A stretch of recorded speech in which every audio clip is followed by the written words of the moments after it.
Hey there, and thanks for joining us for this episode. And as we get started, I wanted to remind you to make sure that you subscribe on YouTube and follow us on Apple Podcasts, Spotify, and wherever you may be listening to podcast. This podcast is sponsored by servehq.church. ServeHQ is a place where you can train your volunteers and leaders online through effective video courses. And really, that's just the beginning. You've probably dealt with that frustration of trying to coordinate meeting times for training, trying to organize materials for helping people learn how to, whatever it may be, do some type of volunteer work or procedure at your church. And it quite honestly can just be really frustrating. Well, ServeHQ simplifies all of that by, again, putting it all online, allowing people to watch it and learn how to do ministry at your church at their pace. You can learn more and start using ServeHQ at www.servehq.church. That's www.servehq.church. Thanks to ServeHQ for sponsoring this episode. Well, now I look forward to presenting the main content of today's episode as we continue to advance a reformation of fellowship, partnership, and gospel hope right here on the Church Advance podcast.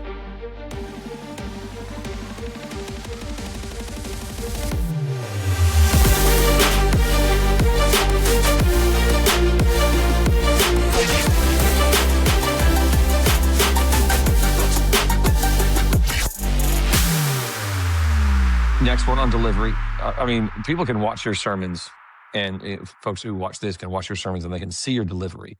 But I want to know what's some questions about.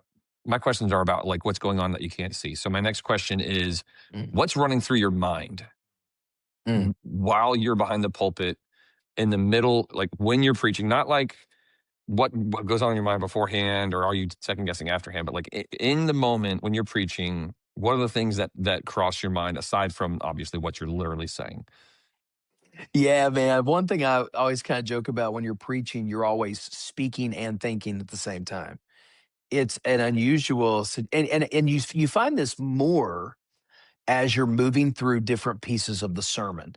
Mhm. Okay, so if you've internalized the sermon well, it's like when you were in high school and you had to deliver a speech that you had to work on. Like a lot of times you couldn't just get up there and read your sermon. You had, I mean, your speech. You had to know your speech. Mhm. So I've internalized the sermon well enough that I absolutely know where I'm going. However, when it comes to moving through the pieces, Mhm. like an illustration's coming up, or I'm getting ready to transition from point one to point two. While I am speaking, I am in my mind loading what's next. So that's just part of the craft of public speaking. I think Yeah. you just have to know the message so well that you have to be able to anticipate what's coming, unless you're willing to be tied to your notes. Now, me, I'm not willing to be tied to my notes. I refuse to be tied to my notes. I work very hard week in and week out to preach virtually without notes. Yeah. But that's not by accident. I might have a better memory than some people, maybe. I mean, I'm not saying I don't have a decent memory, but it's not like accidental, Scott. You know what I mean? Yeah. Right. It's not like it just went in there. I mean, I had to work on that. And Mhm. so if I have a visual map inside my head of where the sermon is going, then basically while I'm talking, I'm basically following that map. Mhm. And I rarely am thinking about shifting gears in the sermon like, oh, that's not working. I better try something else. I don't really do that. What I might do is I might feel like that illustration needs to be slowed down. I need to provide some more depth to it. I need it to be more um felt. Mhm. Sometimes I might do that, like depending on the circumstance. Sometimes it might be that there's certain applications I might take further. But most of the time, all I'm doing is working in my mind through the map. Yeah. Okay. And I might have some buoys on that oceanic map called my Hmm. notes that I might occasionally look at and kind of move toward. But for the most part, if you're trying to preach without notes, like I would encourage people to do, you need to have that mental map. You need to have that map in your mind. Hmm. Um, but for those people who would never venture out to do that, first of all, I would advise you to consider it. Secondly, I would say if not, then you better organize your notes in such a way that you're not glued to them. They become a reference point, not a glue stick Hmm. that you're stuck to. Okay. Okay. So something just you said something that triggered another thought, another question for me. I've heard you preach several times in person, and of course, I'll listen to your preaching online. And so, my question to you is, um, how do you design, or do you design? Is this intentional? The energy or the intensity flow of your sermon. So for example, I've heard you preach where the intensity, you start intense and the intensity comes down. It's more of a teaching moment, and then it's like it undulates, but it's not like a high intensity throughout. I've heard you preach where it starts really gentle, right, and then it just crescendos and crescendos and crescendos, and you end on a like honestly end on the high point of the sermon, or a high point of, I should say, energy of the sermon. So how do you decide the energy flow? Is that in the moment the Holy Spirit's leading you, or is that planned ahead of time? Like, I'm going to be crescendoing here, or yes, you can answer that however you Yeah, want. no, that's great. I would say there's about three things that come into play. One, I think, yeah, I think the Holy Spirit can give you sensitivity in the moment to the need, but I also think sometimes the actual content of the sermon lends itself. You just know there's a bang coming. Yeah. Like you just know the end is like there's something so spectacular at the end that it is. And I love sermons like that. Those are my favorite. I mean, the one you heard me preach recently where have you been to Shiloh, and it ends Right. with, Yeah. you know, this what did Samuel bring us? Basically brought Right. us the king. Yeah. Right. There's this natural crescendo. I've got one on the life of Leah that ends very almost similarly to that one. It ends with her birth, the birth of Judah, which Hmm. again, what does Judah do? He brings us to Jesus, right? Hmm. So there's sometimes that's very natural. But I would say this. Thirdly, um, man, the audience has a lot to do with that. Okay. The moment the audience, I mean, there's just some places where you're trying to sort out who you're with, who you're talking to, and how they process emotion in sermon. I think my emotion should fit the scene, Hmm. in some ways. Like, am I in a old white church? Am I trying to whip them into a frenzy, or am I just, hey, preaching the word, letting them Yeah. process it? Am I Yeah. in, like the other night, a congregation filled with African American preachers Hmm. who basically get up and walk down to the front while you're preaching and They were running, brother. dance, They were running. running, Yeah. like egging you on, Yeah. right? Like, Yeah. like, I mean, you remember, I mean, there's a point in the sermon where all I did was state my point, Right. and like Yeah. the whole place just like exploded. Well, guys, it was a And I good didn't, point. It was a good point. it was absolutely great. But man, like I was like, well, maybe I just need to wrap it up, right? Maybe I just needed to say that, close my Bible, and walk Yeah. on. So for sure, the crowd can play into it as well. But I think Yeah. I think it's mainly that content. Mainly it's the content of the sermon specifically that drives that. Okay. All right. Well, that wasn't in my notes. That was one off the top of my head. Oh, So that's a freebie. I got a couple more, and these are after the sermon. So, are you still looking for feedback? Are you like are you? Would you say you're still growing as a preacher, still getting feedback, still evaluating? Did this what worked? This worked. I've tried this. I'm not going to do that. Are you still experimenting and evaluating whether your experiment something new worked? Where are you in your preaching growth at Yeah, man. you know So your point in life? absolutely, I am still growing, and here, but this may sound funny to you, but it's just true. I am my worst critic. I am or maybe I should say my greatest critic. I am the one that criticizes my sermons most intently because I think everybody else, maybe with the exception of maybe your wife, who might tend to be a little bit more honest is still generally favorable towards your preaching. Yeah. Me, I am not looking at myself as a great preacher. I'm looking at myself as a flawed preacher. So the other night, back to that sermon that I preached the other night that you were there, I was kicking myself the whole way back to my book table because of something I should have put in the sermon that I just basically overlooked. And I hate that. I was frustrated with myself because I know that sermon Yeah. could be better. Where some people be like, "Oh, that was like a great sermon. Are you kidding me?" Well, to me, and I've even listened to it once since, Hmm. and there were some things, especially in point number one, that I would have done a little different. I think my illustration didn't fit as well as I planned it. I made a last minute decision on that illustration, and then I used the one I decided. And then I wish I would have done a different one. I just didn't feel like it flowed very well. So like Hmm. I mean, I've already watched the sermon and thought about it and thought about how I could do it better. So that doesn't mean I won't take criticism, Hmm. but I rarely get it. So I have to Yeah. become my own best critic. So that brings up I mean, one of the most valuable things that a team can do from Sunday to Sunday, football team, Sunday to Sunday, Friday to Friday, or whatever, is watch tape, right? So a typical Mhm. thing you'll see, they'll be spending some of the time between games watching tape of their own last game. They'll be looking at their own mistakes where they did well, but mostly they'll be looking at where they can improve as a team. And they'll be, of course, those teams will also watch tape of their competitors and see what their competitors are doing. One of the things I've found most difficult so far is getting honest evaluation of a sermon.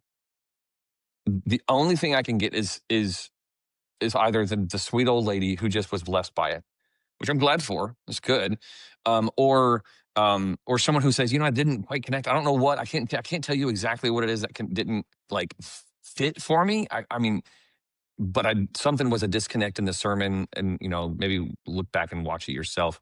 I've had such a difficult time getting really clear, like nuts and bolts um, feedback from somebody helping me to improve. Have you found somebody like a certain type of person in your life that you can get that from? And if not, then maybe we can just go on to the next question. But that's one of my big frustrations is I'll preach a sermon and be like, "How did I do, babe?" And she'll be like, "Great." And I'll ask them, "Son, hey, what do you think of it?" "It's good." I'm like, "Well, this wasn't very useful Hmm. information. Thanks for the Right. encouragement." But Well, part of the problem I think is um, there's not everybody is in a position to give you constructive feedback on sermonic stuff. I mean, it's just and that's why I think even enlisting someone into your life as a coach or as a trusted, it has to be a preacher, I think. It has to be somebody that knows the craft.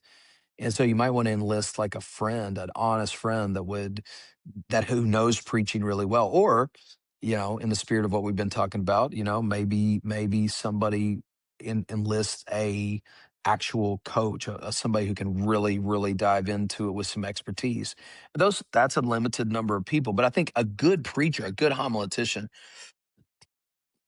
can provide that. And so, yeah, you're probably not going to get it from people in your church. Probably not going to get it from family.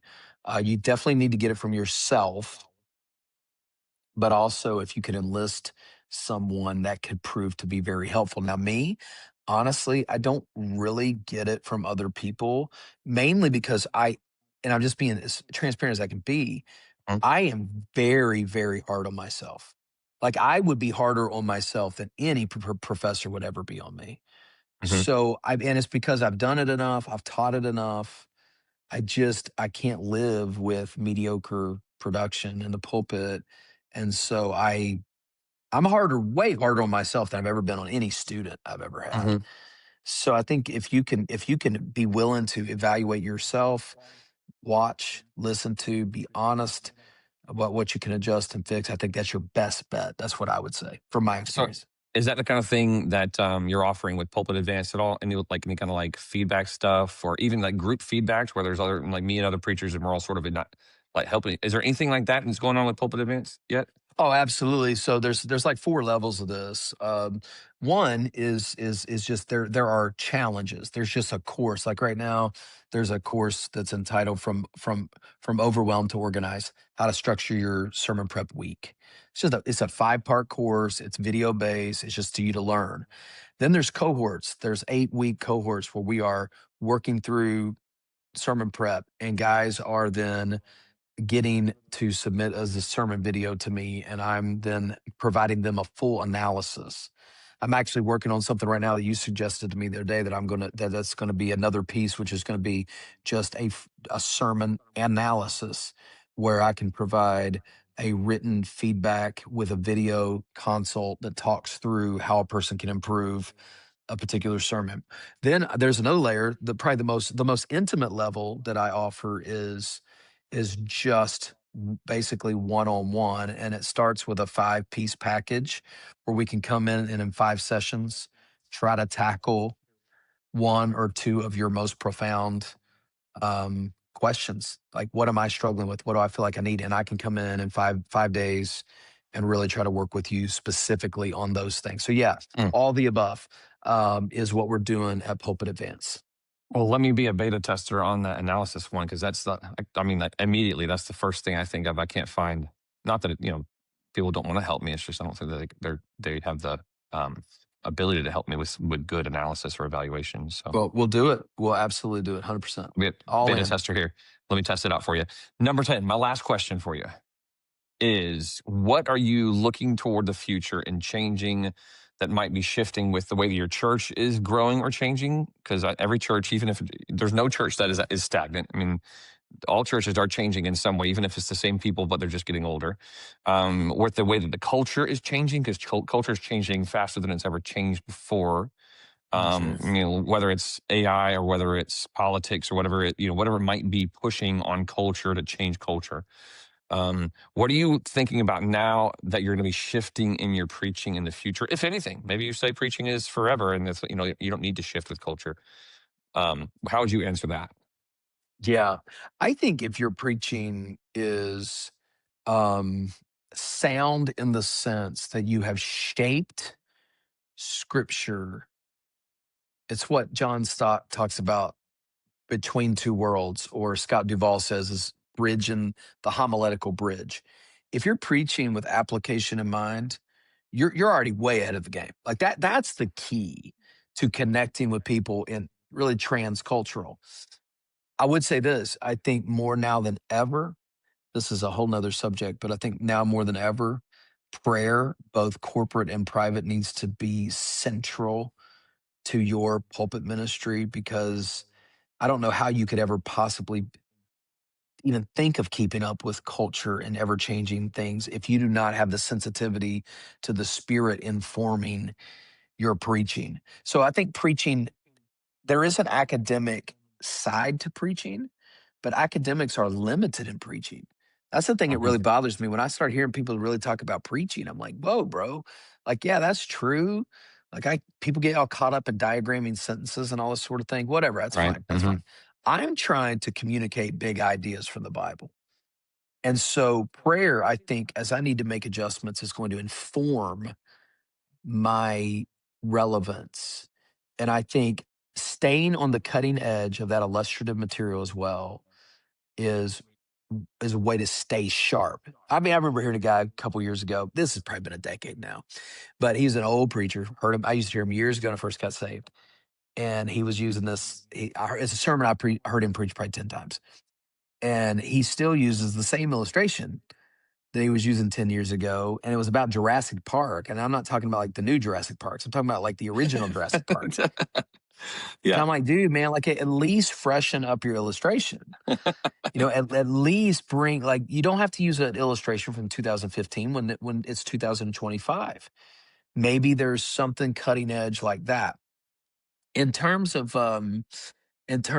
style, probably not. I mean, I think, now I will say this, pastoring has shaped style a little bit for me. Hmm. I mean, because I have a different focus. I focus on discipleship. I'm focusing on longevity with people. Okay. So I think the way that I'm teaching is more shaping longevity and culture rather than like decisions and I used to do revival preaching all the time, so it was always the big sermon with the big hit, the big wham. So that's probably been the thing that has changed and will need to continue to steady Yeah. is my discipleship focus as a pastor. Hmm. And I also would just say this, even if you're energetic, which I mean I am, I think, um, you should preach with two things in this culture: a burden. Like there should be a burden. Like they should feel that you are empathizing, you are concerned, Hmm. burden. And two, you should preach with a smile. Because man, there's a lot of bad news out there, right? Yeah. I'm not talking about being Joel Osteen here. I'm talking about That's what came to mind too. yeah, exactly. He's got that part down good. I will say he's got a Boy, good smile. he's got a great smile. He does. But what I'm saying is the joy of the Lord is your strength. And people are Yeah. hurting and people are just dealing with Yeah. so much truckloads of poop in their life that Yeah. why not be the encourager and the joyful servant of the Lord. I'm Hmm. not mean. And I think when I first started preaching, I was definitely mean. I was just like, this rage monster. I was like Tyler on Dude Perfect. Um, but I get that I think reference. I think if you're like swole, is what they used to say it all the time. You're just swollen up. And you're just, I think most people are not going to identify with that. I mean, tell you, Yeah. here's his statement, Scott. Last statement, and I'll see if you got a question. If you preach to hurting people, you'll always have an audience. Hmm. Hmm. And I think that's the real essence of this culture. I'm not so worried about culture wars. Culture wars are culture wars. Hey, listen, Jesus is the only way to be saved. Marriage is between a man and a woman. There's only two genders. Look, I'm sorry. I'm not changing that. I'm not adapting that. I'm not trying to soften that. There ain't no other way to say that. Okay. I'm sorry. I'm not doing that. But I can have a spirit that is preaching to the hurting heart and people are getting healing and help. And I think that's the path. That's what I Yeah. think. Yeah. Well, I gotta say is amen to that. That's good. That was my last question. Now I've got a lot more questions, but Oh, I think that we're gonna have more parts to this. This is just the beginning. Scott is gonna be beta man. We're gonna call you beta man. We're gonna do some stuff. ouch. We're gonna do yeah, man. We're gonna do some I don't stuff know right if I here on the like to podcast. be called beta guy. Well, I think I would love to. We've kind of talked about it off the air Oh, a little bit, but I think we're going to take a step into this in the podcast. And something I've been wanting to do that we talked about yesterday was I've been wanting to do some of this where I've got some sermons up on the frame and I'm talking through some things. And I'll just use you, man. We're just going to use you perfect. and work through it and then I think something that we can continue to do in the future because I love that kind of content. I think it's really really helpful. So man, Scott, first of all, thank you for your partnership in Church Advance. I love what you're doing at Serve HQ, and thank you for being on the podcast today, man. What a joy. God bless you. We'll see you next time. Thanks, man. I appreciate it. Thanks again for joining us for this episode. And I do want to remind you to follow us on Apple Podcasts, Spotify, and wherever you may listen to podcasts. While you're there, be sure to leave us a 5-star review and then share the podcast with other pastors and leaders that you believe this content could be a help to. You can also subscribe to our YouTube channel, where we'd really appreciate it if you'd like this video, and then also share a comment with any thoughts, feedback, or questions you may have. We may just be able to answer those in a future episode. Well, I want to thank you again for joining us as we continue to advance a reformation of fellowship, partnership, and gospel hope amongst Bible-believing pastors and churches. I will see you next time right here on the Church Advance podcast.